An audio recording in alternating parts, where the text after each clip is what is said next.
Eu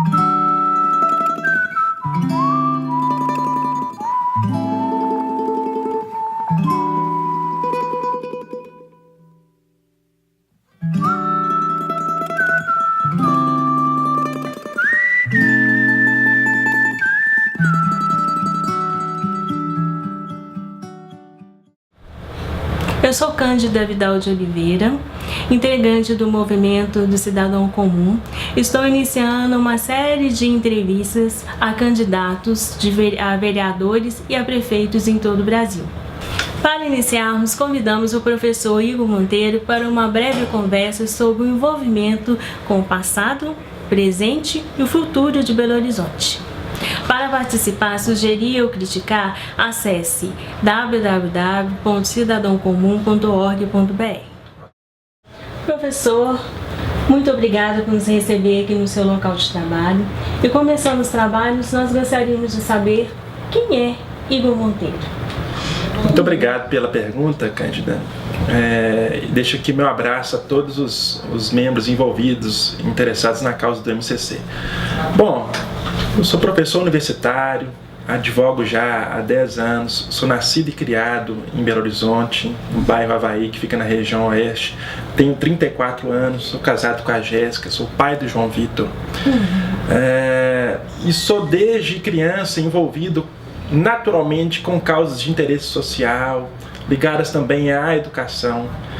Estou procurando participar da política para dar voz ao cidadão comum, aquele que não tem aspirações, não participa da política, que quer fazer a sua vontade valer e não quer mais viver em um ambiente onde prospere desigualdade, onde haja perseverança por um futuro melhor. Professor Igor, atualmente a política é sinônimo de corrupção, de ostentação.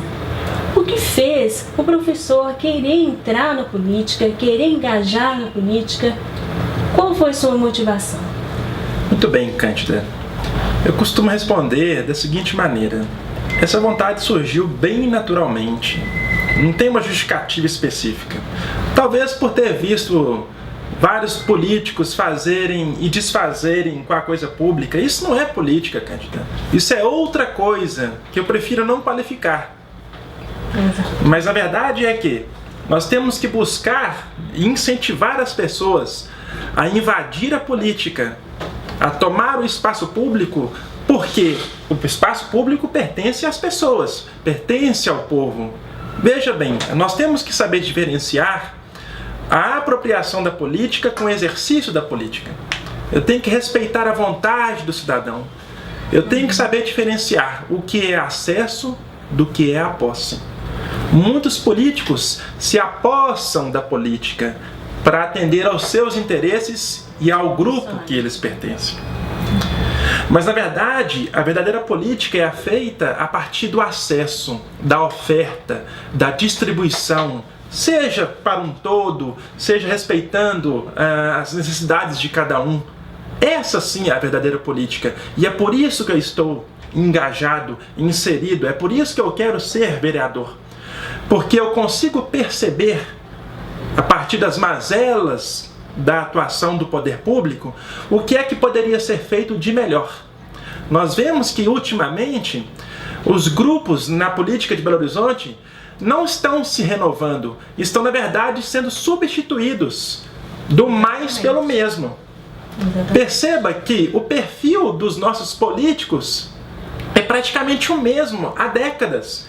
Nós temos, nada contra, é até legítimo que seja assim, mas nós temos artistas, jornalistas, radialistas principalmente, líderes religiosos.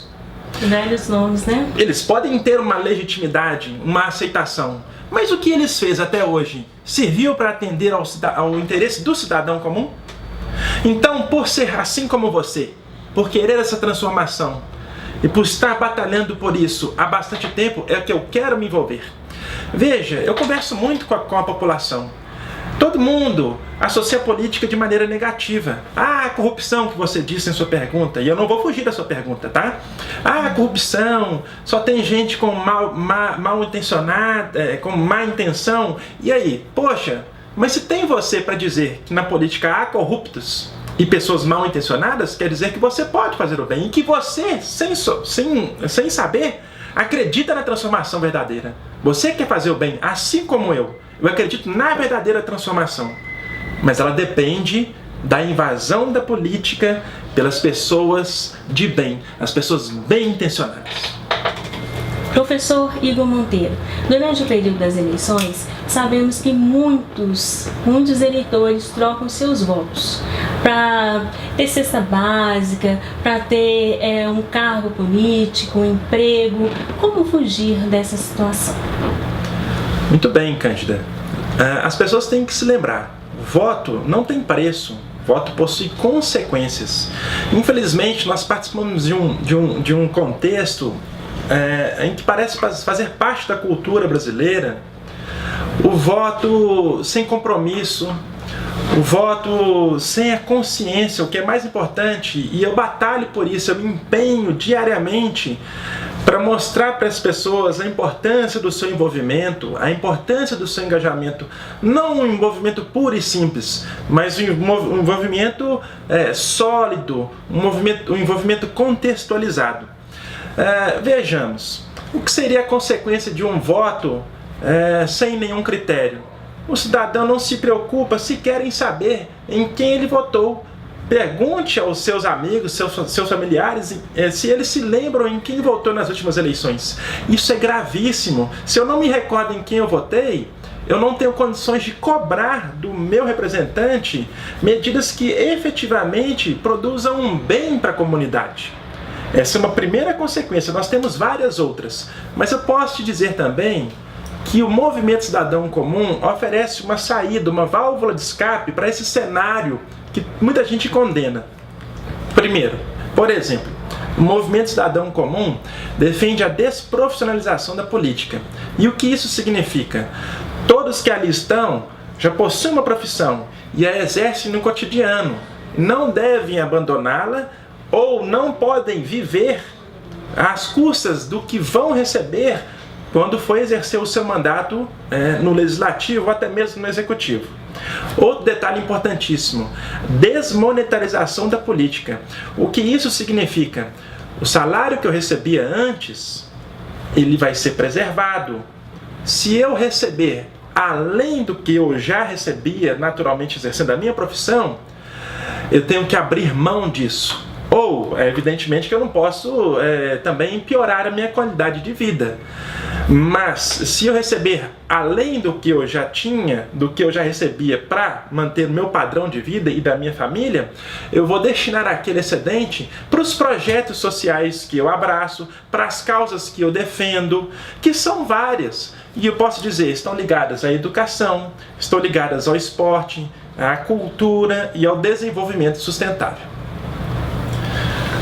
Outra coisa que a gente precisa deixar claro, Cândida, é muito importante que o cidadão eleitor saiba reconhecer quais são os limites e as atribuições da função do legislador. Hoje, a tecnologia oferece uma ferramenta a mais. As pessoas podem interagir com seu representante por vários mecanismos, por vários meios, seja através de redes sociais, seja através de YouTube, celular, WhatsApp, Facebook. Quem não tem redes sociais não está no mundo, né? Costumo dizer isso na sala de aula com os meus alunos. Veja bem, não é possível você exigir e cobrar e investigar o que está fazendo o vereador sem você reconhecer quais são as suas atribuições. E aí eu estou fazendo menção expressa à Constituição e à Lei Orgânica. O que é a Lei Orgânica?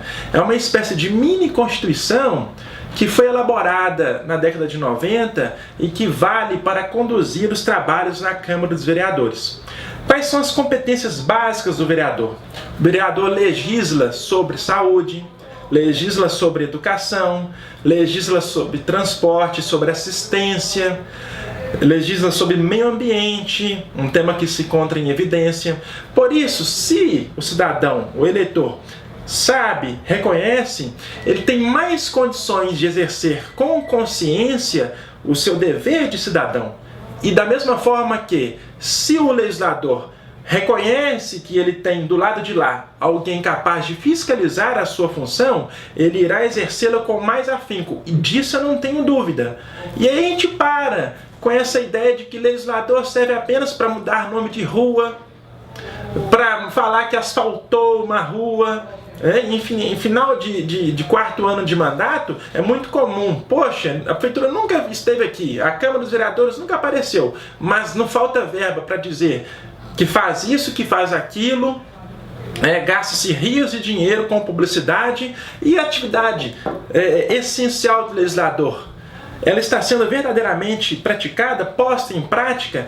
Para que serve isso? Então, eu acredito que a responsabilidade é uma via de mão dupla.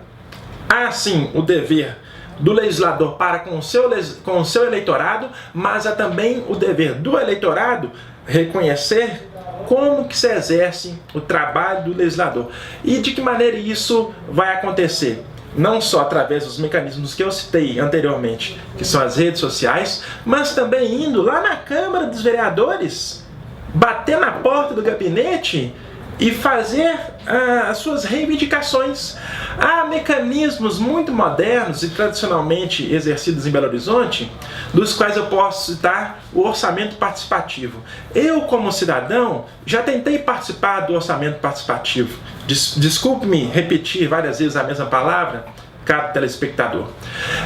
É aberta mais ou menos no final, meados do mês de julho, um canal por meio do site da Prefeitura e da Câmara dos Vereadores, para que o cidadão possa sugerir um projeto de lei, obras a serem desenvolvidas, para serem previstas no orçamento público.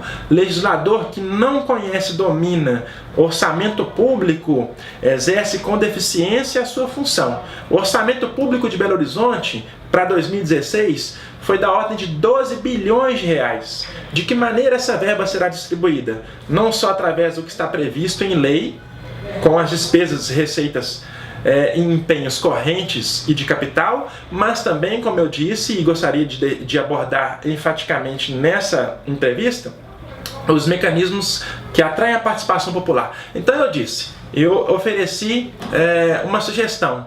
Ela não foi acatada.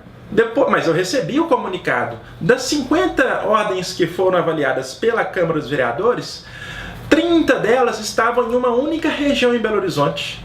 Sendo que das 30, 5 encabeçadas por uma única pessoa. Não parece que nós vivemos em comunidade dessa forma. Os recursos e os bens públicos não estão sendo distribuídos igualmente pelo município. Isso não está certo. Nós vivemos em comunidade, todos devem ter a atenção na exata proporção, ninguém merece mais do que ninguém, e o político, em sua comunidade, ou também pensando como um todo, deve estar atento a todas as demandas verdadeiras e atuar de maneira a prestar efetivamente o serviço de interesse público. Veja, Cândida, nós temos que deixar claro que o eleitor tem que buscar se identificar com o seu representante, não trocar o seu voto por nada. Eu vou te dar um exemplo. Eu me candidatei em 2014 para deputado estadual.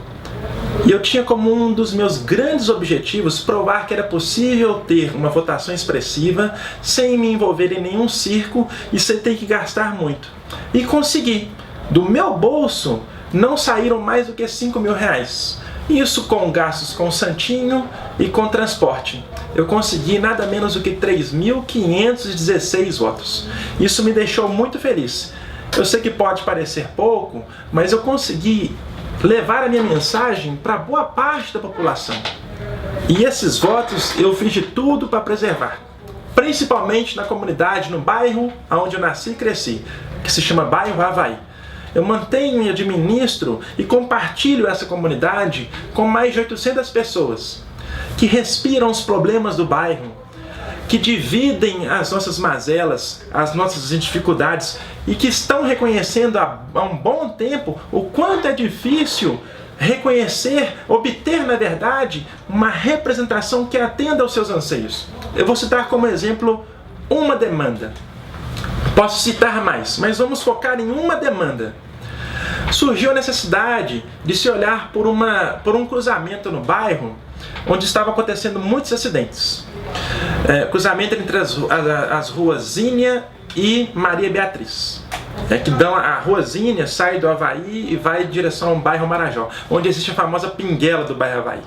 Veja bem, passa por cima de um afluente não canalizado, esgoto a céu aberto que decai no rio Arrudas, dentro do bairro, trazendo uma série de consequências negativas como doenças, em que em época do verão, com as chuvas, se proliferam pelo bairro, fazendo com que a população do bairro Havaí tenha que se deslocar para outras regiões porque não encontram um posto de saúde adequado próximo de suas casas.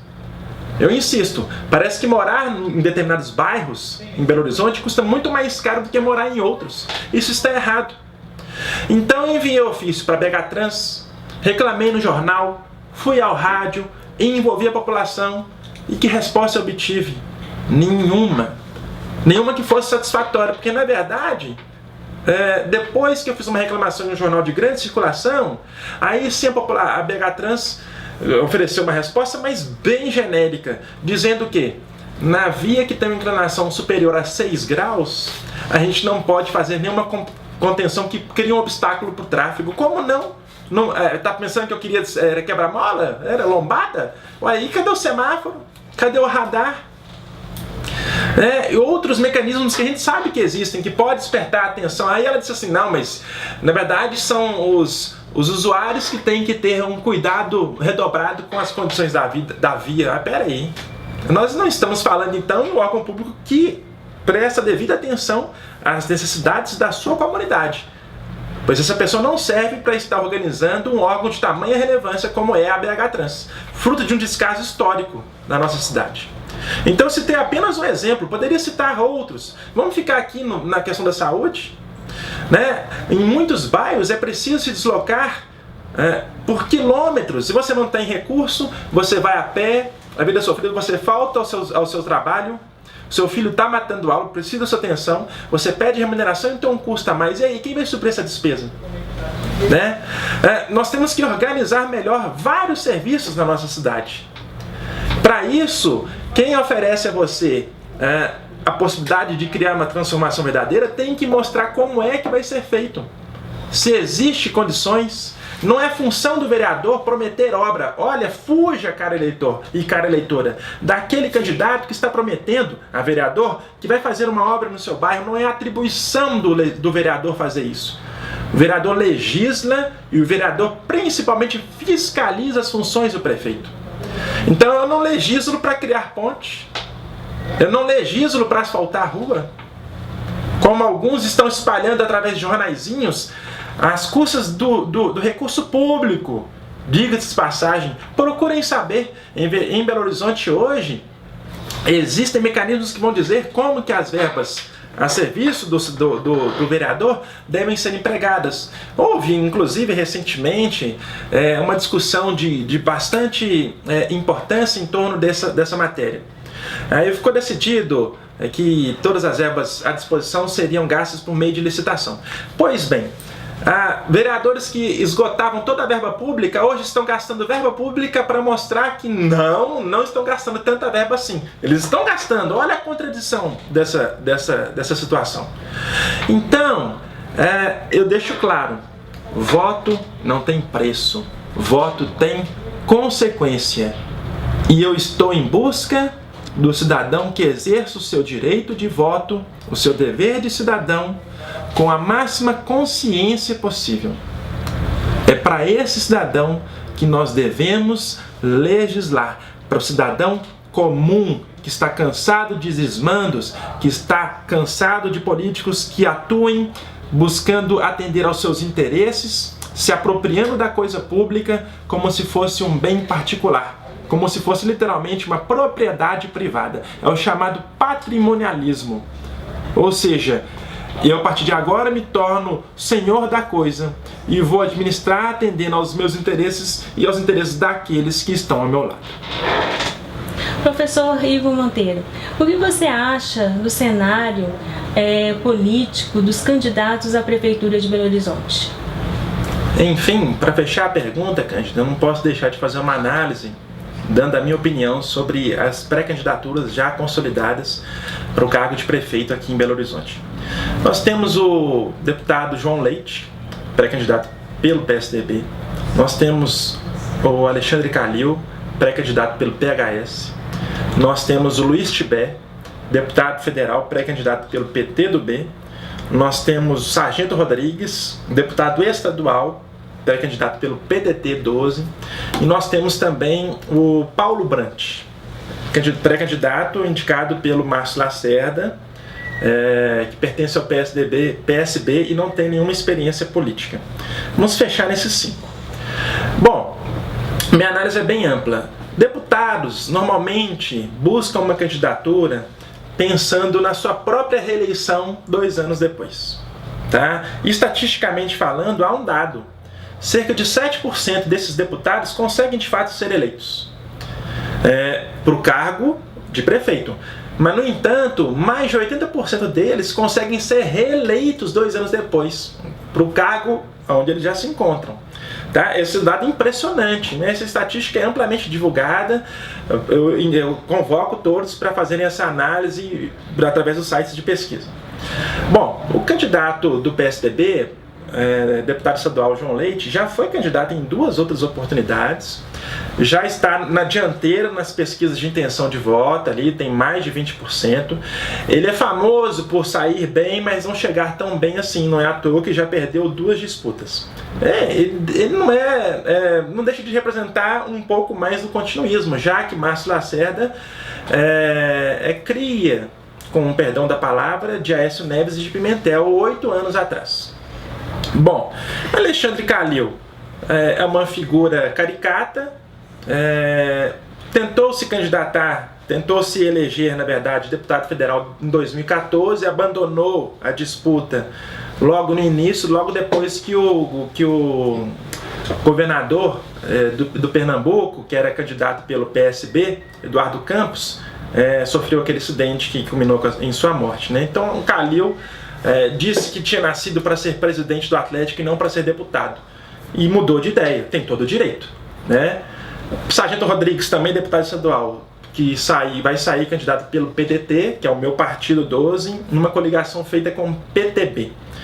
Tem a bandeira da segurança como a sua principal e já é um deputado no exercício do seu 5º mandato.